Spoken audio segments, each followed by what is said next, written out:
Welcome to another up close video. Today's one is for the Lisa Horton Crafts Ulti-Mate Multi Tool.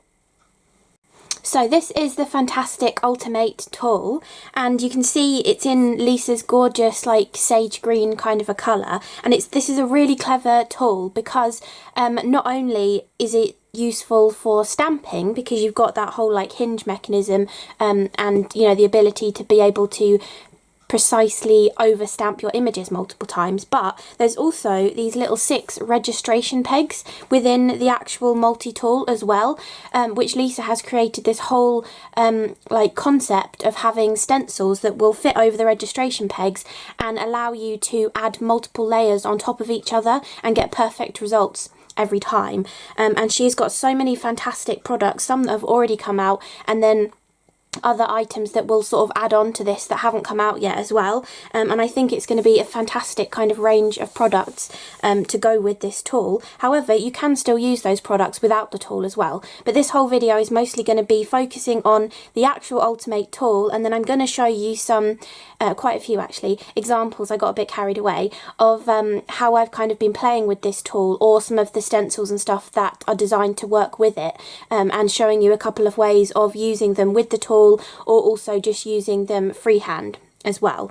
So this is the box that the Ulti-Mate tool comes in, and it tells you on the front all of the main like features about the stamping tool, what's included, all of the different things that you can do with it. You can use it as a stencil tool, a stamping platform, or you can just use the silicone mat from it to do your ink blending on as well. And I love the packaging of this too. Look at these beautiful leaves on here. This actually kind of inspired one of the ideas that I'm going to show you as well. So I really love this kind of watercoloured florally effect that's on here, or foliagey effect really. So inside this box comes your actual multi-tool, and not only are you getting the multi-tool, you're getting it in a fantastic storage pouch as well, which means that if you craft on the go, you can take this with you, and you've actually got places in here to hold things. So it comes with a stencil brush where you have a loop to hold this, and it also has a pocket in the front as well, so you can keep some cardstock in there or your stencils as well actually. But there is also a binder with the 6 ring sort of system in it, so that you can actually store all of your stencils in a binder as well if you want to. But this pouch is actually made out of felt, which is a different kind of material for a sort of storage pouch for one of these kind of platform systems. Usually there's sort of like a neoprene material, but this is actually like that really chunky sort of felt, and then it's got a couple of poppers on here which are also popped into the actual pocket portion at the front here. So this kind of size of pocket portion would fit in your stencils perfectly, or you can have probably A5 or maybe like 7x7 cardstock would be sort of the biggest kind of size you could get in here. And then you also have this little stencil brush, which is included within the actual whole Ulti-Mate bundle that comes in the box, and this has got like a little leather loop holding that on, and it's a fantastic little stencil brush. It's got a lovely white handle, and it says Lisa Horton on it in gold kind of foiling, and then the bristles on this are the same bristles as Lisa's fantastic Wonder brushes, but they're white instead of the brown kind of colour. And I wasn't expecting it to be this kind of bristle for a brush, because when you think of a stencil brush, you kind of think of one of those like hog bristles, stippling stencil brush kind of things, especially when they're in this kind of a sort of more of a paintbrushy kind of form. So I was really surprised when it was these lovely soft bristles, and this is going to be perfect for getting into any of the fine details that are in the stencil designs as well, because Lisa's Wonder brushes, I think there are more sizes than this, but they come in these more sort of larger sized brushes, which are great for the larger areas. But if you want to be more precise with where you're adding your ink, or maybe you want to try to add some ink without using the stencils but just onto like an embossed image or something, these tiny fine little brushes are really useful for that. And it has got an actual angled feature to it as well, so if you wanted really fine detail you could focus on these sort of end bristles here and really get into the the details of them. And there is actually a multi-pack of these in different sizes as well that you can get hold of. I think it had 3 different sizes in it in the multi-pack, but you do actually get this one with it, which I think is really lovely of her to include that in there, so you've got one to try or to use with your stencils straight off the bat as well.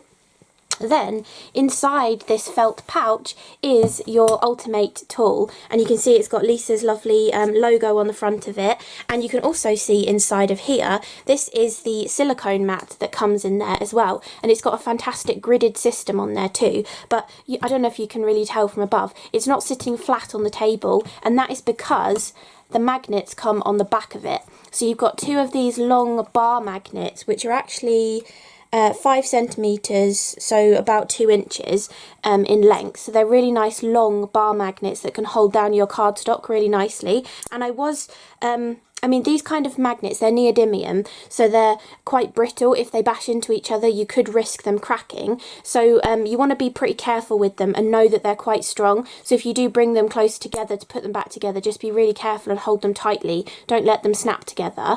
Also, you could put washi tape around these if you wanted to make it easier to move them as well. If you don't want to be able, like if you haven't got strength in your fingers and you don't have to like prise them off something magnetic, you can add that washi tape to them and it will give you like a little handle to pull them up as well. But these, I think these magnets, I don't know, I have a feeling they're stronger than the other typical kind of magnets you get with one of these sort of platform tools, because I was playing around with it and seeing if my card would still move if I added other magnets onto here instead of these magnets, and they seem to let the card move still, whereas these were still holding it in place. When you have like both layers that are in here, it's a very light hold, but it does still hold through both of the layers, which I think is fantastic. So I think these are definitely superior kind of magnets. So maybe you've lost the magnets from another tool that you have as well. You can like cross-pollinate and use these between both of them, which is nice as well. And the reason why these come on the back of your Ultimate tool is because Lisa has given you 2 layers inside here. So if you then put the magnets on top as well, the lid wouldn't close properly. So that's why they come on the back of it, so that they're not going to bend the plastic or anything in here. But inside your actual platform, you have this gorgeous silicone mat that is plain on one side, so if you want to do all your messy inking and stuff on the plain side, you can. And then you've also got the gridded side for when you want to line up your cardstock. And I've never tried one of these mats before this one, and I love that the card doesn't move. It's like, unless you push it right from the edge, if you're pushing from the middle and you're inking onto it, it doesn't move. So when you have this in position and you're using the peg system at the top, you can butt your card up there and interchange your stencils and not worry about the card moving. But if you were worried about the card moving, or if you preferred to work on the other surface that's in here, which is a foam mat, you could just make sure your piece of card is either long enough to kind of butt up against one of the edges, or you can just use your magnets to hold it down as well. So you've got options of what surface you like to work on, and also how you want to hold your cardstock down, whether you use the silicone mat, it kind of holds it in place for you, or if you're used to your magnets and you prefer having the magnets, then you can actually hold your card down with the magnets. The reason why you've got this foam mat in here is so that you can use this tool as a stamping platform, and I found that I preferred using the foam just because that's what I'm kind of used to, and I was putting a scrap piece of paper underneath here as well, so if I was going to stamp off the piece of card, you're not going to then get ink on this foam mat. Not that it would really matter because it's a dark colour, but you don't want it transferring onto another project or something later down the line. So just a piece of printer paper over the top of this as you're working is fantastic, and the magnets will hold that down really nicely for you as well. And then when you're actually using this as a stamping platform, you want to make sure that you put your cardstock away from these little pegs, because the pegs are the same height as this border piece that's around the edge. So if you then close this and you've got your stamp right up against here, if you push here, you're not going to be able to get the pressure pressure onto the stamped image, because the lid of it isn't going to be flexing, it's going to be touching those little pegs. So you want to make sure when you're stamping with it that you're stamping like down further into the platform. Obviously if you've got a larger stamp, you know, that can sort of go in the middle section here, but you want to make sure that the lid is able to flex to get that nice contact between your inked up stamp and your cardstock. And you also want to make sure that your magnets aren't too close to your stamped image as well. So say for example you've got a really large stamp image, you might want to then be using the silicone mat to hold your cardstock still so that you don't need the magnets, or you might want to tape it down or something instead, because the magnets, I don't know if you can, yeah, I can see from here, I'm not sure if I'll be able to show you on the camera, but if you have the black foam mat in here and you put a magnet at the side, the magnet then becomes higher than this green side bit. So if the magnets are then too close to your stamped image, like if the pegs were too close, you wouldn't be able to get that pressure to get a complete image. So if you are actually having trouble with that, just move your magnets away a little bit and then you'll be able to get that pressure down onto there as well. And they stamp out really nicely. I just did this before I started filming. I got the members gift from February for Creating Craft, and stamped that out beautifully. That was just 2 impressions there, and the only bit I had trouble with was the S of sending, because I had my magnet right there and it wasn't allowing me to press down. So you just move your magnet out the way and then you can get that last bit of detail on there as well, and you can see how crisply and perfectly that's stamped, and I did it twice and it didn't shift or anything. So it really is a lovely precision kind of stamping system within this as well. But the main features of this is to use them with your stencils, and then as with the stamping, you've got options of how you want to do your stenciling. If you like to work on a foam surface, you could do your stenciling onto this foam surface. Again, I would say put a piece of printer paper over this so you don't get any excess inking onto it. But if you prefer to work on your silicone mat, because it will hold your cardstock still for you, then you can work onto this to do your stenciling on as well. But I would recommend just having one of them on there, and you know, you can work with the silicone mat upside down if you're doing lots of inky things that you don't necessarily need the grid pattern on the mat for. But if you're working with the stencils, only have one of them in there, like when you're stamping, because it means that these pegs are now protruding above the surface of this. If you think about, the pegs are the same height as both of those materials together. If you take one off, the pegs are then sticking up above the surface. So when you're using it to do your stenciling, the stencils are going to stay on those pegs because there's enough space for them to kind of push down onto the surface and not easily ping off the peg system. So I think that's a good tip to kind of share as well. So you've heard me rambling on about these products that Lisa's brought out that go with this whole multi-tool system, but you might not have seen any of them, and there are some fantastic designs so far that Lisa's brought out, but I'm sure there's going to be plenty more to come. And I have heard that there is going to be a die that gives you these 6 holes that will perfectly fit onto this. So if you have any existing stencils that you want to give that edge to make it easier to line them up, you can maybe cut that out of cardstock and stick it to the top of another stencil, and then use the registration pegs to line them up as well. So I cannot wait for that die to come out. But the products that are already existing on the market and that launch with this tool are, I think there are 3 that have come out so far, possibly 4, of these gorgeous embossing folder designs. I got sent the Camellia Cluster, which I love. I think this is my favourite out of them. It's so beautiful, and I really love this concept that Lisa's done, where she's got the 3D embossing folder, which also comes with the die, which you have seen previously. She's done 3D embossing folders with a die to cut them out. But what makes this even better and more fantastic is that you have got a set of stencils to colour this image, which takes out so much time. I've got some examples to show you actually of different orders in which you can do this, whether you emboss first or stencil first, and whether you die cut it out and stuff. And I also have done a sample of just trying to colour this without having the stencils, and it makes such a difference having those stencils. You can get so much richer colours because you're not worried about going over the edge of the detail. The stencils really make it so easy, and I will bring all of these out to show you in a second. But also, as well as these kind of embossing folder and stencil and die combos, Lisa's also brought out ones without embossing folders. So there are separate flowers which are called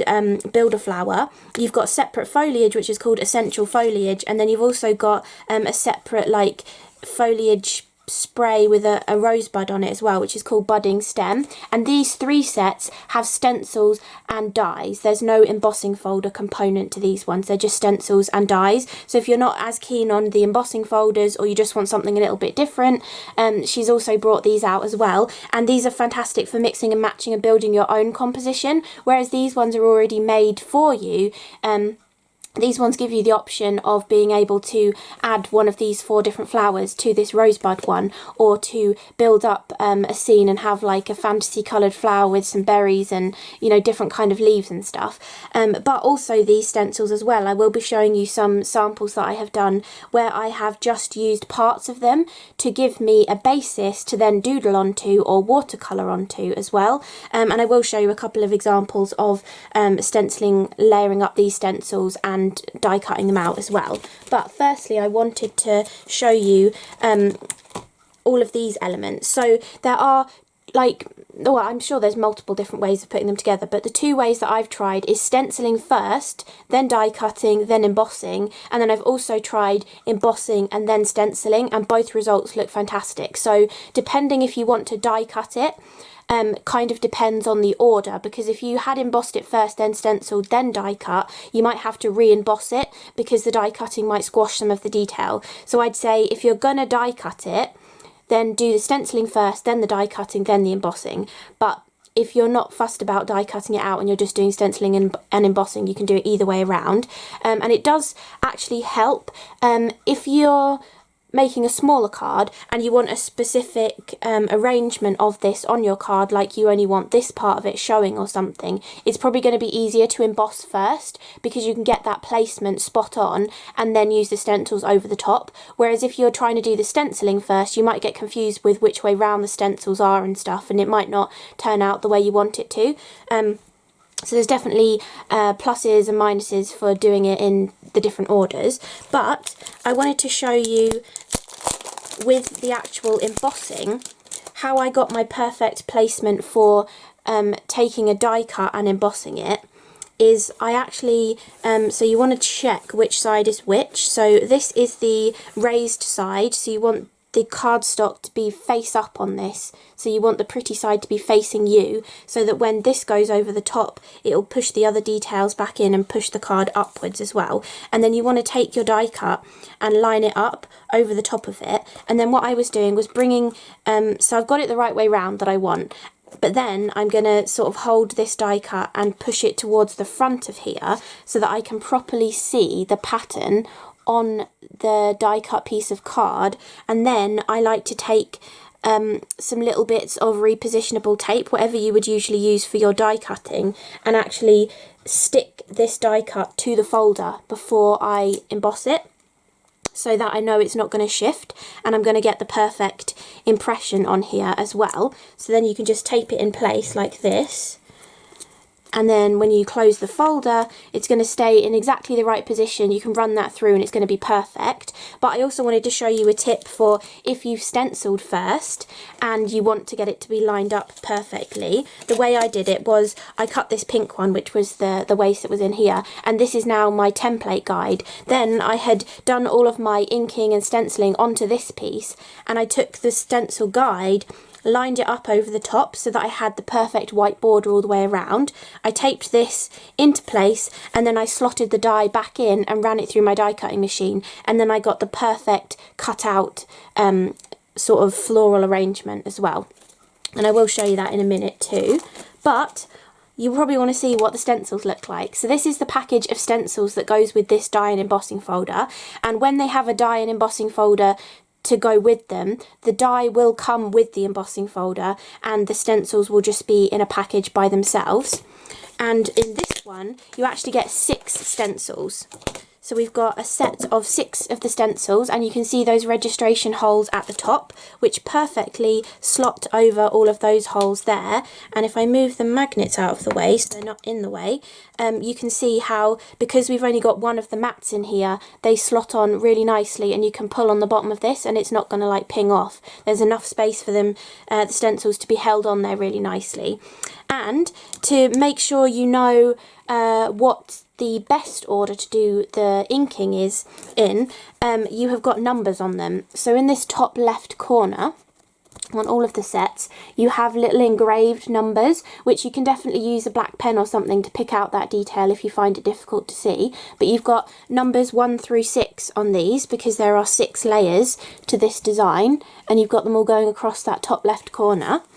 But there's nothing to say you have to use all of the stencils, or that you even have to use them in the order that it specifies as well. I'd say that this order is the best, because if you started putting like the next one down with this really big block piece, if you've already done the detail and then you put the block colour over the top, it does smudge the detail from below. Unless you let all of the layers dry in between, I would say that the order that Lisa has done them in is the best order to get the best, crispest results as well. But you can definitely use parts of these with your embossed image to get some colouring on there, even if you don't want all of the extra sort of detailed layers like these ones, adding all of this sort of design in. If you just want to add some colour to your embossed design, but you don't want to, you know, risk sort of going into the background, the first 2 stencils just give you that kind of block colour. The first one gives you all of the foliage areas, so everything that would be green, and then this one gives you all of the flower areas as well. So you could literally just use these 2 in conjunction with the embossing folder to get a coloured in image, maybe without as much depth to it. Maybe you want to add some of Lisa's gorgeous wax patinas over the top of them, and you don't specifically need all of that extra detail that's in there. You can definitely just use the solid colours on there as well. So those are all of the layering stencils for this gorgeous camellia cluster. And then I wanted to show you the samples that I've done to kind of show the difference. So this was the first ever one that I did, and I absolutely love how it turned out. So that was stenciling, then die cutting, which I used that sort of pink mask to make sure I got it die cut out perfectly, and then I embossed it by taping it inside the embossing folder. And this was the result that I got. And if I tilt this, you'll see that I put some of Lisa's wax patina on there. This is that gorgeous, like, silvery coloured one. I can never remember the names of them. Brushed silver, this one. It's just a really pale, silvery kind of a colour, and I think it works so perfectly. And it brings out different details, because the stenciling isn't identical to some of the detail that's in the embossing folder, so it's quite nice to have the stencil detail on there, but also add a little bit of wax on there too to bring out some of the extra details that are hidden within it as too. So that is like the way they're all designed to work together, I suppose. Then I thought, well, I want to show how you don't have to die cut it out, and you can just, this was embossing the image first as well. So this was stenciling first, this was embossing first. So if you want to get a specific position of the cluster on your card, like you really want these small little flowers on there, and you really want the side of the spray of everything on there, you can position your embossing on here first and then do the stenciling on top, and you still get the same results. I mean, maybe this one has a little bit more crisper detail because the stenciling was done onto flat card rather than embossed card, but I don't think there's much difference in that. I think the only difference you're really seeing is because I put the wax on this one, so the light is kind of catching it differently.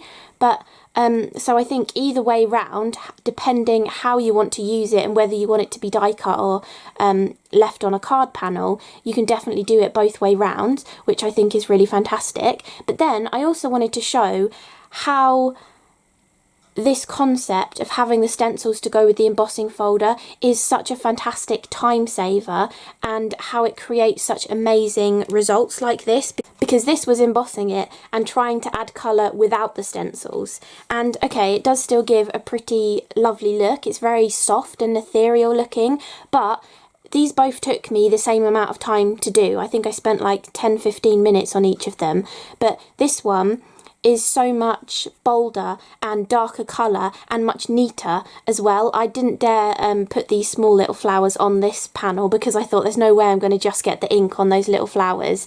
I mean, even with a small stencil brush, it's still quite hard to only go in the flowers and not into the background. So I just wanted to show the difference. So if you don't want the stencils or you just want the embossing folder, you can still get beautiful results with that. But having this stencil system and the fact that you've got these pegs in here as well, you could do like assembly line style. If you had maybe for assembly line, use like A5 cardstock so you can butt it up against the pegs and against the side and get the same position every time. But, you know, going through the first stencil, do like 10 just with the first stencil and then bring in the second stencil and then do that on the 10 of them or something. You could really get fantastic results really quickly and make a bunch of cards. I think these just with like a die cut sentiment going across them would look fantastic, or even just a stamped sentiment, a Dymo label sentiment, just something small going across here would just finish off the card perfectly. Maybe a scattering of gems on here as well would look really cool. But I just wanted to show you the difference, that both of those took me the same amount of time, but it looks like you spent a lot longer on this one because you've got the shading in there, you've got the separate colour, looks very intentional on the centre of the flower rather than a bit blobby, and you've actually got intense colour right up to the edge of the petals without it blending into the foliage or into the other flowers that are around it as well. So I wanted to show that sort of difference too. So I really love this camellia cluster, but do check out Lisa's website and have a look at the other designs that are available, because there's a really gorgeous like slimline DL version of like a cluster of flowers in a vase, which I think is fantastic as well. And I think these would look really nice in your art journal too, not just you know, using a topper like this onto a card. Have a play with putting these kind of things in your art journals as well. And I have got an idea to show you with using some of the stencils in your art journal too. So this was just a journal page that I was working on, and I thought because I've done it in greens, it would look fantastic with some of those leafy foliage pieces on here. And because the pegs are so deep to accommodate for both of those mats being in there, or just using one or the other and having enough space to safely or securely put the stencils onto there, you can stencil onto something like an art journal which is a bit thicker. You can actually place it under here and put the stencil there and get your leaf in the perfect position, layering up the 3 different layers on there as well, because you can see that these are both in the same position because all I did was flip the book around, and you can actually move it this way a little bit as well with this sort of sized book. But you can definitely take advantage of the little height of the pegs and stamp onto something thicker too, or stencil onto something thicker I should say. So maybe you've got like canvas panels, or you want to do something onto grey board, or you know, all those kind of things, maybe even onto MDF as well. You've got the ability to do that and still use this gorgeous peg system because you've got the height that's in there. And even if you used like a 3 or 4 millimeter MDF shape or something, you'd still have enough space for your stencils to fit on those pegs afterwards as well. So I wanted to show you how you could use these in your art journals. And I've also used parts of this one. So this was just using this foliage set, the essential foliage, but this was using this whole leaf kind of cluster together. And then I wanted some sort of dots in the background, so I just took the layer that had the dots for the berries on this one and did dots in the background. So you can use parts of them, you don't have to use all 3 layers together, you can definitely use parts of them, and I've got more examples showing you that as well. So that is the sort of like art journal-y one that I was doing. I was also playing with drawing through the stencils as well. So this one again is using that foliage one, but I have drawn through the stencils with Lisa's Fineliners and gel pens, and then I've actually used the stem from the berries. So instead of using the stem from this, which has extra bits that go into the leaves, I just used the very outside of these leaves, and then I used the stem from the berries and added that in with the gold gel pen. Now it doesn't line up with all of the petals on there, but it gives a fun sort of like sketchy look to that background. And then I thought, well, I wonder if you could still use the die in conjunction with this stenciled image, and I should have waited to put the stalk on after I die cut, but I didn't, so it looks a bit funny because the stalk isn't really going with the actual die cut. But I do think if you did the leaves first then die cut, I still think you could get that stalky part to work on this one as well, because if you just shifted it a little bit over, I think the curvature would still go with the die. So you could definitely build up little sprays like this that you've done with sort of doodling on. They've got the fluorescent green gel pen as sort of zigzags in the leaves on there, and I deliberately did scribbly outlines with one of the green Fineliners as well. So whether you're doing like a whole background or you're just doing one of these, and this is actually using the stencils, but because I was just using the one of them, I didn't have to use these registration marks. I could just work with the stencil, and the only thing to think about when you're just working with the stencil is, are you going to want to die cut it? Because if you are, you've got to make sure you use it the right way round. So make sure the number is in the top left corner, because you can also use them the opposite way round. So if you look at this one, the die cut goes off that direction, but this one goes off this direction because I flipped the stencil. So you can definitely use the stencil both ways around if you're not planning on die cutting it as well. So I wanted to sort of feature that too. I also did like a little scribbly version just with the flower and did some little doodled sort of stameny things in the centre. Then I also wanted to show some more kind of like doodling. So this one is just inking that base layer for the flower.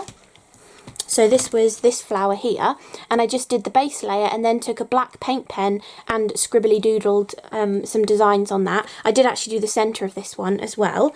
And then on this one, again, it's just using one layer. This was just using the solid flower, again this one, but I actually also brought in one of the layers for this little cluster of leaves and did that in pumice stone in the background to kind of give it more of a funky modern kind of look, as if you sort of I don't know, used foam stamps or potato stamps or something, and you've just got a basic shape that suggests a leaf, just using that part of it. I think it looks really nice like that. And I've also doodled on this with Lisa's Fineliners as well, and gel pens too, and then I've just sort of splattered in the background as well to get a different kind of look. And because I'd used pumice stone oxide, and I did also use oxides for the flowers as well, it kind of layers with a ghostly effect as well, with that pumice stone going over the top of the other colours, so I love that kind of a look too. Then I also thought, what about sort of building up a background not with foliage but with the flowers? So this was using this gorgeous large flower here. I love the blue that she'd used on this flower, so I wanted to turn this one to a gorgeous blue flower as well. I actually did an A5 piece for this and just did the pattern all over it, just not using the peg system, just roughly lining them up. So not everyone is perfect. Some little layers are off a little bit, but because of that kind of stylized effect of them and using wacky colours like blues, I think it goes really nicely even if they are a little bit off. So if you're not too worried about them being lined up perfectly and you want to do an overall background, you can definitely do that. And then I also added in a little bit of subtle ink blending with one of Lisa's other stencils, and this one I actually decided to emboss with the Prism embossing folder, and I've also splattered on some of Lisa's wax that I've watered down as well, and used a silver gel pen to highlight some of those stamen in the centres of the flowers, so you can do stuff like this with them. This one was actually a background that I did at the same time as the other purple ones, but I wanted to emboss the actual cluster, the camellia cluster, onto that background. However, I wasn't paying attention to which way I added it in the embossing folder, so instead of being embossed, it turned out being debossed. So then I thought, well, why not give this as another opportunity to show a different idea? So I took one of my mini archival ink pads and swiped it all over the top to pick out the detail. And even though it kind of gets a little bit more lost because I had white space in here with the flowers and stuff, I really love how that turned out. And obviously I splattered it with the wax again. But I really love the look of that, and the kind of, you've got to sort of look at it for a little bit to kind of figure out where the flowers are and stuff in it. So I thought that was another cool sort of idea to show. And then I've just got a couple more here. This was using that gorgeous rosebud, and I decided to just stencil it straight onto this card rather than using the die to cut it out, because that does also come with the die. And then again, I've used that berry stencil, and I've just used it as dots, like a bokeh kind of effect in the background. I have also instead of adding doodled outlines to this stencil design, I have sort of added back in the detail with one of the green Fineliner pens and also the gold gel pen. I've added like the vein detail back in and stuff, and then I've also done a separate flower which I've die cut out, and you can see how lovely they die cut, just with a couple of millimeters of white around the edge, which I think is fantastic. It's not too big of a border, so it doesn't look too out of place when you add it on top of something, and this kind of gives you a leading place to put a flower, and you can do any 4 of these flowers. And so I thought that would look really lovely on there, having that gorgeous large flower and then maybe just a sentiment down here.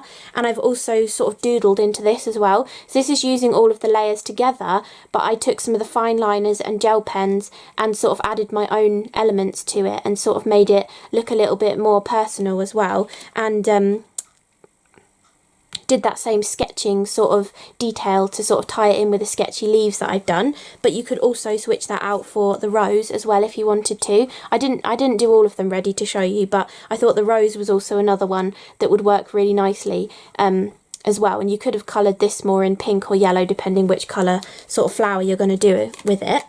And then I think this is the final idea that I had. I'm sorry I've gone off on a bit of a tangent, but I wanted to show you all these ideas.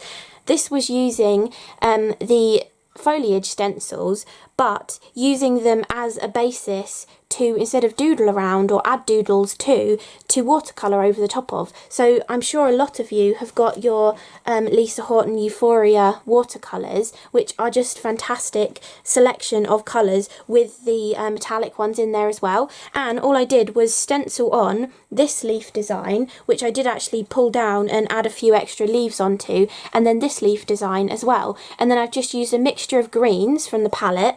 A lot of her greens are yellowy greens, so to get this sort of slightly cooler toned green, I just mixed in a little bit of blue with these olivey green kind of colours, and I got a slightly different shade of green to sort of go behind there. I've used a fine paintbrush to add sort of little swirly bits and splats and stuff, and then I've also finished it off with some of her metallic watercolours, the metallic green that's in there, to add a little bit of extra. And you could either just leave it like this with that gorgeous foliage on there, or you can do the same thing and add in some of the flowers. I mean, these are quite large flowers compared to this, but you could add them in, or you could come back into something like this and snip them out. So I mean, I know the die cuts out this whole piece, but there's nothing to stop you going in further and snipping around one of these flowers and adding it to something like this as well. Or there's also nothing to stop you doing this onto this. So you could use your embossing folder to emboss the design, then use the first 2 stencils from the set to give you the basic colours of the green leaves and of the different flowers, and then you come back in with your watercolours and add extra details, depth and shadow, and all sorts of different watercolour-y kind of effects as well. And you could do this watercolour-y sort of effect onto the embossed image too, or you could do the stenciling and watercolouring first, let it dry, and then emboss it as well. So there are so many different ways that you can use these fantastic stencils that Lisa's come up with, along with her Ulti-Mate tool, and I cannot wait to see what Lisa brings out next, because I think there's just going to be so many possibilities of how we can use this tool with stencils to create some fantastic different techniques for our cards, really, different ways of using things as well, and especially when the die comes out, to be able to mount things into here as well. I'm thinking you could have a piece of card, cut the die in the top of it so that it will fit on here perfectly, and die cut out like say for example these four flowers, so to get the perfect placement you'd place your piece of card that has the die holes cut into it, then you'd place the base stencil on top of that, you'd ink through it with your colour, then you'd use those just solid colour shapes to die cut all of the dies perfectly. Then you keep that as a template, you put it back in here, and the silicone mat, I mean it's going to be secured on the pegs, but the silicone mat is going to keep it in place as well. Then you die cut multiple more of all four of these flowers and you place them back in the apertures, and the silicone mat is going to hold them in place, and then you can stencil onto them all, and you don't have to worry about lining the die up with your stenciled image after you've done it. You can actually have like no stress and just put your die cuts into your template and then put your stencils over the top and add all of your layers. And the great thing about doing it that way and having the die to hold your actual sort of template in place is that you're never going to have to make another one, and it's always going to be in the exact same position because the peg system is going to keep it in the same position for you. So I think this is going to be a really fantastic tool, and I can't wait to see what else Lisa brings out with this too. So thank you so much for watching, and if you are interested in getting hold of any of the stencils, embossing folders, coordinating dies, and also Lisa's fantastic Ulti-Mate tool, I will leave affiliate links to as many places as I can below the video, and also on my blog post as well. And I really do appreciate you taking the time to use those links to buy all of your goodies as well. So thank you so much for watching. I hope you got a little bit of inspiration of how to use your Lisa Horton Ulti-Mate tool from watching this, or just, you know, got some ideas of how to use the products if you haven't got the money to invest in the tool but you still want to use all of the stencils and stuff as well. You can definitely use them without, but it does just make it so much easier to use them with the tool. So thank you so much for watching, and I will see you again in the next video. Bye!